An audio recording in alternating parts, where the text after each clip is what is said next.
آج میں اپنی سچی کہانی آپ سے شیئر کرنا چاہتی ہوں۔ یہ میری زندگی کی سچی کہانی ہے۔ کئی برس ہماری شادی کو گزر گئے، بچے بڑے ہو گئے۔ ایک روز ایک عجب حادثہ ہو گیا جس نے میرے گزشتہ، موجودہ اور مستقبل کے سکون کو اتل پتل کر کے رکھ دیا۔ میرے شوہر ایک ایسے شہر میں رہتے تھے جہاں کا ماحول گھٹن زدہ تھا۔ وہاں عورتوں پر پابندیاں بہت تھی، جبکہ میں شادی سے قبل نسبتاً بڑے شہر کی پروردگار آزاد ماحول کی عادی تھی، جہاں کوئی ایجوکیشن میں پڑھا لکھا سا شادی ہو کر جب سسرال آتی تو یہاں پابندیوں سے وحشت زدہ ہو کر بیمار پڑ گئی۔ جیون ساتھی نے میری بیماری کی وجہ کو بانپ لیا۔ بولے، تم پریشان مت ہو، جہاں تم خوش رہو گی میں وہاں رہوں گا۔ اگر تم شہر شفٹ ہونا چاہتی ہو تو وہاں رہائش اختیار کر لیتے ہیں، میں اپنی اراضی فروخت کر دوں گا اور یہاں جو میرا کارخانہ اس کو بند کر دیتا ہوں۔ چاہے کلیش ہو جاؤں مگر تم کو ناشنات نہیں دیکھ سکتا۔ اگر تمہارا نام تمہارے والدین نے وفا رکھا ہے تو میں بھی کم وفادار نہیں۔ میں دلہن تھی، خاموش ہو گئی۔ اتنی بڑی بڑی باتوں کا بھلا کیا جواب دیتی۔ ساجد میرے لیے اجنبی تھے۔ وہ پہاڑوں میں آباد ایک قبیلے کے فرد تھے، لیکن تعلیم حاصل کرنے کے بعد قدر روشن خیال ہو گئے تھے۔ تاہم میرے لیے بالکل اجنبی تھے۔ میں نے ان کو شادی سے قبل نہ دیکھا تھا۔ یہ شادی میرے والد کے ایک دوست نے اپنے دوست کے بیٹے سے کروائی تھی۔ یہ شادی کے بعد تیسرا ہفتہ تھا۔ ہمارے ساتھ کو کچھ عرصہ ہی گزرا تھا، اگرچہ ہم عمر بھر کے ساتھی بن چکے تھے، لیکن ابھی تک ایک دوسرے سے ناواقف تھے۔ ان کی عادت کا مجھے علم نہ تھا اور میرے طور اتوار کو وہ جانتے نہ تھے۔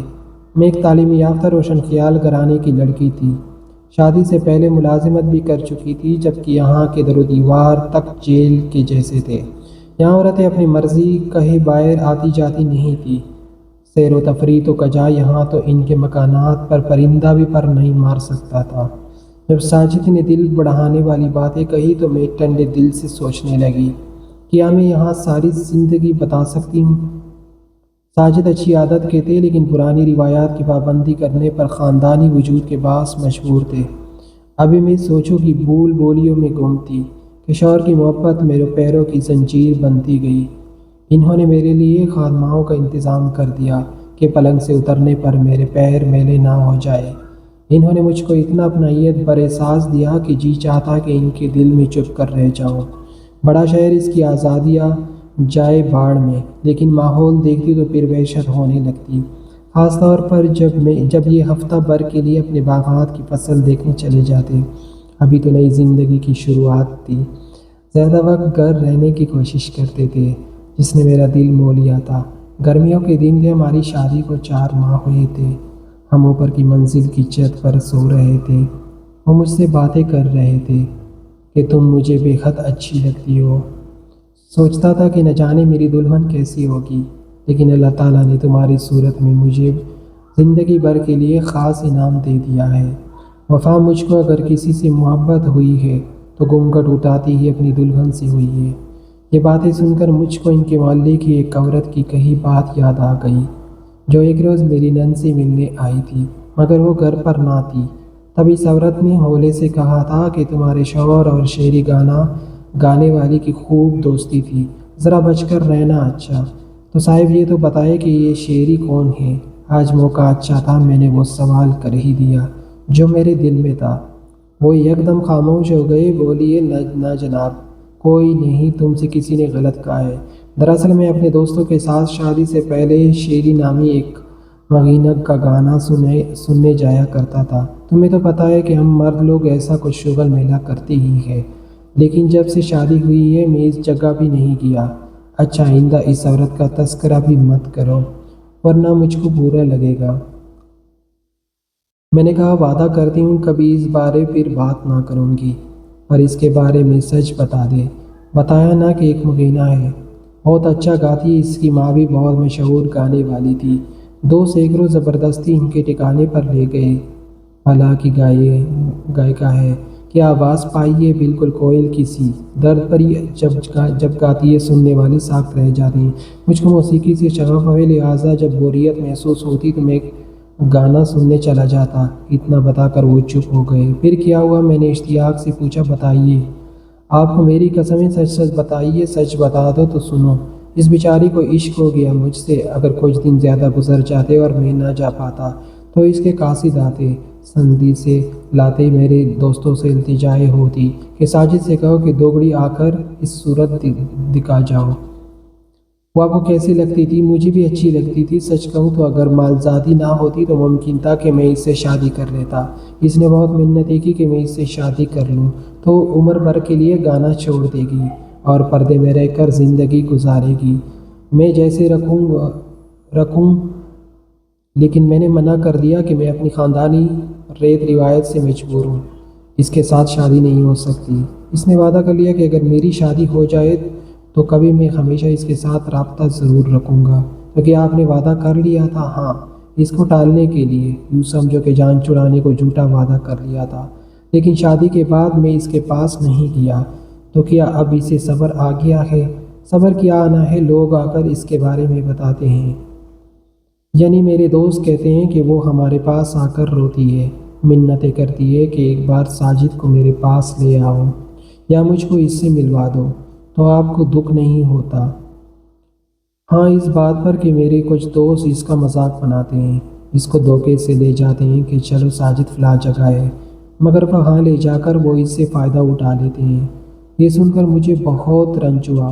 کیا ہوا کہ وہ بیچاری حالات کے ہاتھوں غلط جگہ کی مکین ہوئی، لیکن تھی تو ایک عورت۔ مجھے کور رنجیت دیکھ کر کہنے لگی، اس لیے تو نہیں چاہتا تھا کہ یہ سب بتاؤ، اچھا ہے کہ مزید ہم اس بارے میں بات نہ کر کے میں اور اس باب کو یہی بند کر دیں۔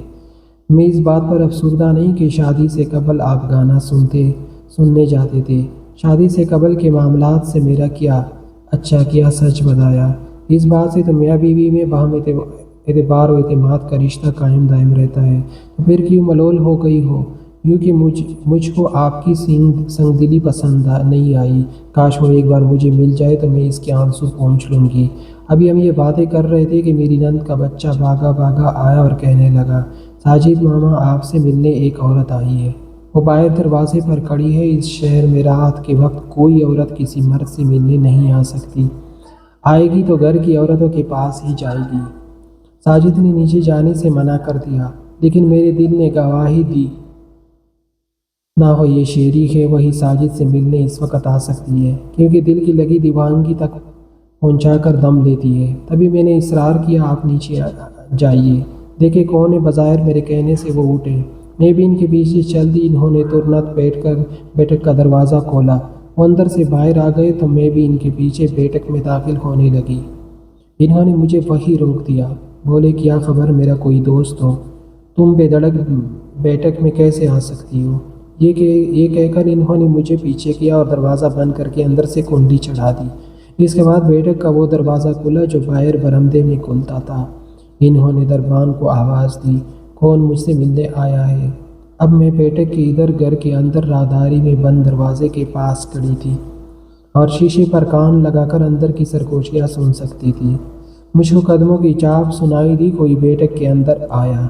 پھر تھوڑی دیر میں عورت کی سسکیاں سنائی دی، وہ روتے ہوئے کچھ کہہ رہی تھی۔ دونوں کی گفتگو مدھم آواز میں تھی، جس کو کان لگا کر سننے کے باوجود نہ سن پا رہی تھی۔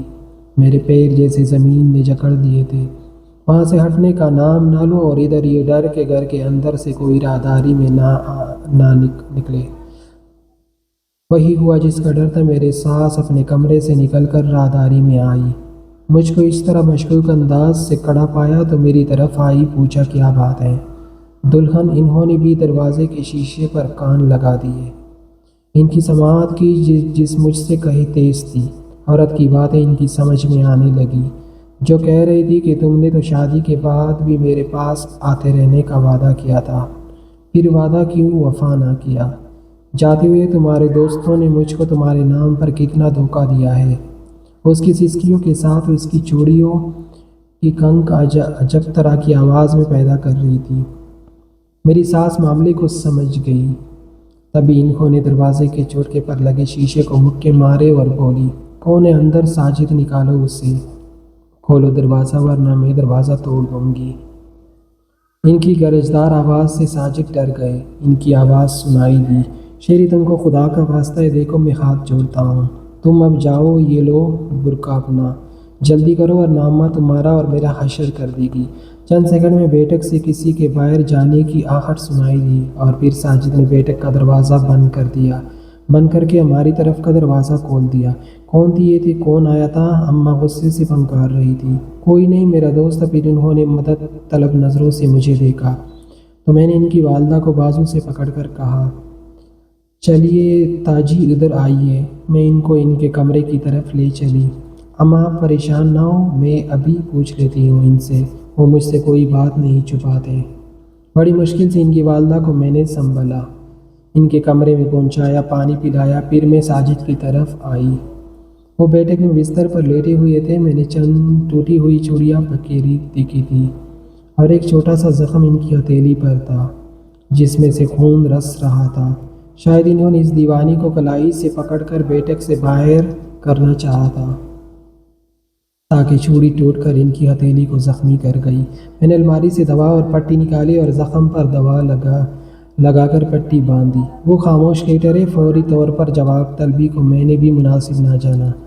معاملہ تو سمجھ میں آ ہی چکا تھا۔ میں چپ چاپ تھی، مگر چند لمحے پہلے بیٹھک سے آتی سسکیاں میرے دل میں سوراخ ڈال گئی تھی۔ وہ لڑ رہی تھی، جھگڑ رہی تھی کہ شکایت شکوے کر رہی تھی۔ سب آواز میں گڑبڑ ہو گئے۔ میرے کان جیسے بند ہو گئے تھے، لیکن بند کانوں کے پردوں سے بھی مجھ کو وہ بول سنائی دے رہے تھے جو آنسوئے سے تر بتر تھے۔ میرے ہاتھوں اور باہنوں میں گجرے تھے اور میں نے سہاگ جوڑا پہنا ہوا تھا۔ ساجد کا نام۔ صبح تک میرے ساس کا غصہ ٹھنڈا نہ ہوا تھا۔ وہ ہمارے کمرے میں آئے اور کہا کہ کون تھی آخر وہ؟ یہاں آئی کیسے؟ کیونکہ جرت ہوئی اس مالزادی کی۔ سن لو ساجد، اب اگر وہ دوبارہ یہاں آئی تو میں اس کی ٹانگیں توڑ دوں گی۔ آج بھی میں نے انہیں قابو کیا۔ مجھے اندازہ ہو گیا کہ ساجد کی والدہ کی اس گھر میں کتنی اہمیت اور رعب ہے کہ کمرے کے تمام افرادان کے سامنے نہیں بول سکتے تھے۔ وہ غصے کی بھی تیز تھی لیکن میرے ساتھ شفیق اور مہربان تھی۔ میں نے بھی گھر بسانے کی ٹان لی تھی۔ ساجد کے سچ بتا دینے سے میرے دل پر ان کا اعتبار قائم ہو گیا تھا۔ وہ دشی تھی یا نہیں، شادی سے قبل کے معاملات پر ہم دونوں کا کچھ اختیار نہ تھا کہ وہ ماضی کا حصہ تھے اور موسیقی کو میں نے جرم نہیں جانتی تھی۔ میں نے ساجد کو معاف کر دیا، دوبارہ اس واقعے کا تذکرہ کرنے سے گریز کیا۔ میں نے ان سے وضاحتیں طلب کرنا چاہتی تھی اور نہ ہی اپنی زندگی میں الجھنیں بڑھانا چاہتی تھی۔ جب وہ مجھ سے محبت برا سلوک رکھتے تھے تو کیوں اپنی اور ان کی زندگی میں زہر گھولتی؟ میں کوئی جاہل عجز تو نہیں تھی، تعلیم یافتہ تھی۔ ہماری زندگی میں پہلے سے بڑھ کر اب سکون تھا۔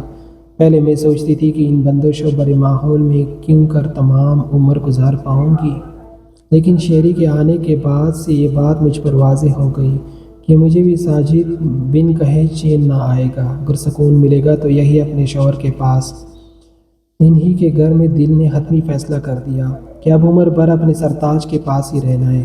ایسا نہ ہو میرے بغیر یا کسی اور کے ہو جائے۔ ہماری زندگی معمول کے ڈگر پر چل نکلی۔ بچے ہو گئے تو جیسے سونے چمن میں پھول کھل گئے۔ میکے کو بھول کر بچوں کی محبت اور ان کی پرورش میں کھو گئی۔ ساجد کام کاج کے سلسلے میں ایک ایک ماہ نہیں آتے، اپنے کاروبار میں مصروف تر ہوتے گئے۔ مجھے پرواہ نہ تھی، میں اپنے بچوں کے ساتھ سکھ سکون سے رو رہی تھی۔ ساجد مال خریدنے پشاور سے آگے گئے ہوئے تھے کہ ان کے ٹرک کو حادثہ پیش آ گیا۔ وہ جاں بحق ہو گئے۔ قیامت خیز خبر میرے دیور نے آ کر سنائی۔ 2 دن تک ہوش نہ آیا، مجھے اسپتال لے گئے۔ یہ تو میری زندگی تھی کہ کوما سے نکل آئی۔ ہوش آ گیا۔ میرے بچوں کی خاطر خدا نے مجھ کو دوبارہ نئی زندگی عطا کر دی۔ شوہر کا صدمہ تو سہنا ہی تھا کہ موت کی طرح یہ صدمہ بھی اٹل ہوتا ہے، سہنا ہی پڑتا ہے، لیکن میرے خالق نے ایک اور ذمہ داری پوری کرنے کی خاطر شاید مجھ کو دوبارہ نئی زندگی عطا کی تھی، اور وہ ذمہ داری تھی ساجد کی وفات کے بعد اس کی 3 بیٹیوں کو ماں کی شفقت دینے کی۔ ساجد کی وفات کے صرف 1 ماہ بعد 3 خوبصورت لڑکیاں عائشہ گل، فاطمہ گل اور فرح گل میرے دیور سہیل کے ہمراہ آ گئی۔ سہیل نے کہا، بھائی میں آپ سے معذرت کا طلبگار ہوں، آپ صدمے میں تھی، صحیح صورتحال سے آگاہ نہ کر سکا۔ آپ سے شادی کے چند ماہ بعد بھائی ساجد نے شیری نامی ایک عورت سے نکاح کر لیا تھا۔ اس راز سے میرے سوا کوئی واقف نہیں تھا۔ مجھے بھی بھائی صاحب نے کچھ ماہ پہلے ہی اپنی دوسری شادی کے بارے میں آگاہی دی۔ اور گھر بھی لے گئے۔ شاید ان کی زندگی کے دن توڑے رہ گئے تھے، تبھی خدا نے ان کے دل میں یہ بات ڈال دی کہ اپنے خاندان کے کسی فرد پر یہ راز کھول دیں کہ انہوں نے دوسری شادی کر رکھی ہے اور ان کی 3 بیٹیاں بھی ہیں۔ میں حیرت سے سہیل کا منہ تک رہی تھی۔ ان بچیوں کی ماں کہاں ہے بھابھی؟ دراصل بھائی کا جب ایکسیڈنٹ ہوا اور وہ اپنی کار چلا رہے تھے اور بھابھی شیری ان کے ساتھ تھی، دونوں ایک ساتھ اس دنیا سے رخصت ہو گئے۔ جب حواس سنبھلے جانے والوں کے لیے دعائیں مغفرت کی اور شیری کی بیٹیوں پر نظر گئی جو اپنے باپ جیسی خوبصورت تھی۔ ان کی ماں کو تو میں نے دیکھا ہی نہ تھا، یقیناً وہ بھی خوبصورت ہوگی، تبھی تو میرے ساجد کو پسند تھی۔ مرنے کے بعد بھی دونوں نے ایک دوسرے کا ساتھ نہ چھوڑا، شاید ساتھ جینے مرنے کی قسم کھائی تھی کہ ایک دوسرے کے پہلو میں دفن ہوئے۔ اور میں جس کو عمر بھر یہ گمان رہا کہ ساجد میرے ہیں، وہ مجھ سے سچی محبت کرتے ہیں، میری سوا کسی اور کو نظر بھر کر نہیں دیکھتے۔ مجھ کو بچیے سے کوئی اناد نہ تھا، یہ میرے شوہر کی بیٹیاں تھی، جبکہ میرے خدا نے مجھ کو کوئی بیٹی نہ دی۔ 3 بیٹے تھے۔ اللہ تعالیٰ نے اپنی مصلحت کے تحت بھائیوں کے لیے بہنوں اور بہنوں کے لیے بھائیوں کا انتظام کر رکھا تھا۔ میں لا علم تھی، مگر وہ علم و حکمت والا تو جو چاہے کر سکتا ہے۔ میرے بیٹیوں کی آرزو پوری ہو گئی۔ وہ کہا کرتے تھے کہ کاش ہماری بھی بہنیں ہوتی۔ یوں ان کی بہنیں مل گئی اور مجھے بیٹیاں مل گئیں۔ انہوں نے مجھے ماں پکارا، مجھ میں ماں کا پیار تلاش کیا، تو میں نے بھی کنجوسی سے کام نہیں لیا، ان کو گلے سے لگا کر ماں کا پیار دیا۔ ان کے رشتے تلاش کیے اور اپنی بیٹیوں نے وقت آنے پر اپنی بہنوں کو جہیز دے کر عزت کے ساتھ رخصت کیا۔ آج میرا کمبا پورا ہے، ماشاءاللہ، بیٹے بہوئی، پوتے پوتیاں، بیٹیاں داماد، نواسے نواسیاں۔ جب یہ سب عید تہوار پر میرے آنگن میں اکٹھے ہوتے ہیں تو گھر کا آنگن چہک اٹھتا ہے۔ سبھی خوش ہوتے ہیں جیسے کسی کی زندگی میں کوئی کمی نہ ہو۔ اگر کمی محسوس ہوتی ہے تو حیال خان کی کہ جنہوں نے میری محبت کو برہم رکھا اور اپنی محبت کا بھی۔ دونوں طرف وفا نبھا، لیکن کسی کو کسی سے شکوے کا موقع نہ دیا۔ اگر وہ آج زندہ ہوتے تو اپنا براپن چمن دیکھ کر کس قدر خوش ہوتے، لیکن یہ خوشی دیکھنا شاید ان کے نصیب میں نہ تھا۔